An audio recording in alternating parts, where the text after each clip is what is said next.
All right, ladies and gentlemen, fresh off the Donald Trump interview here on the Steve Malzberg Show, we welcome in the Malzberg panel. Roger Simon, co-founder of PJ Media, award-winning novelist. Check him out at pjmedia.com. And Adam Thompson, senior partner and the owner of the law offices of Adam M. Thompson, and also Syndicated talk host. All right, gentlemen, lots to get to here. I guess maybe the big story to come out of the interview we just did with Donald Trump is that I asked him very specifically if, the third party door, he said, remains open. But I said, what about Jeb Bush? If Jeb Bush gets the nomination, is there any way you could support him based on everything you've said about him? And lo and behold, he said, I had met him before, and I just met him up on the stage recently again for the first time in a long time. He's a very nice man. I like him personally. And sure, it would be possible for him to possibly support him, if he got the nomination. Is that surprising to you, Roger?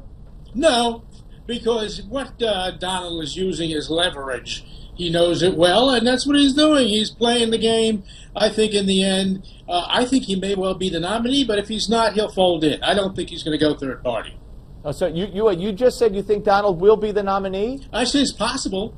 It's possible. But if he's not the nominee, he won't go third. Won't go third party. Adam, what about it? Hey, listen, I think he's still going to go rogue and do everything he can to be outside the box, outside the standard GOP type of candidate. And I'm surprised that he would say, without hedging his bet, that he might support Jeb Bush because he met him, he's a nice guy. Because he basically, in past interviews, has called him incompetent. So I think if Jeb Bush was the person to get the nomination, I think he might consider a third-party run because Jeb Bush is old news. He's the old fort to say people want to go in a new direction, and Donald Trump is tapping into that new direction. He also be the only way that Hillary Clinton ever get elected. With a third-party candidacy, yeah. That's it. We get a criminal in the White House. All right. He also spoke very highly of the idea of a woman.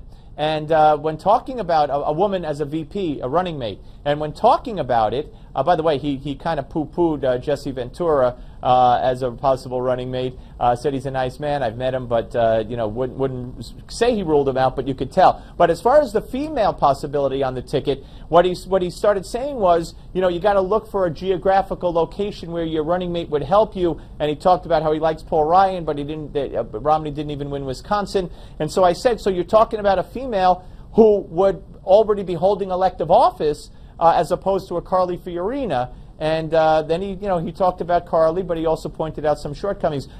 Do you think that, Roger, that if Donald Trump does get the nomination to thwart Hillary and the attacks, etc., he would look to a woman?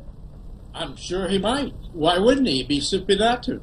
Either that, or what about going with Ben Carson and going after black votes? I mean, I think something unconventional will happen, and it might even be Carly, despite the bad things she said about him. I mean, these people eat this up in a minute, and at the end of the day, they're all best friends again. It's like Hollywood. Right, Adam? Hey, listen, he already said he would pick Oprah to run. So that takes care of the African-American. Well, that was... a business person. So he threw that out in the air. Would he pick Carly? It's possible. I think if he gets it, he's going to go with someone who could pull in an actual state where someone's still an elected official. So I might think he might go with the governor of Idaho, or I think he would go with Ted Cruz. Well, all right. Well, that's we're talking female, but okay, fair enough. He also weighed in on Megyn Kelly and said that it's quite possible that there's a connection. He said, I wish her well. He said, but yeah, it's probably or quite possible there's a connection between her taking this 10 days off from her show and the whole debate fiasco. What do you think, Adam?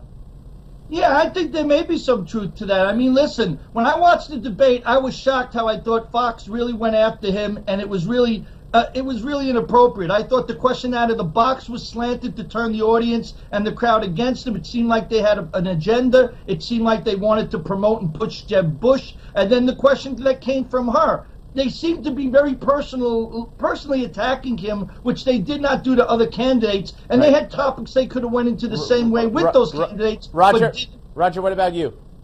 I don't think they want to promote Jeb Bush. That's an old canard.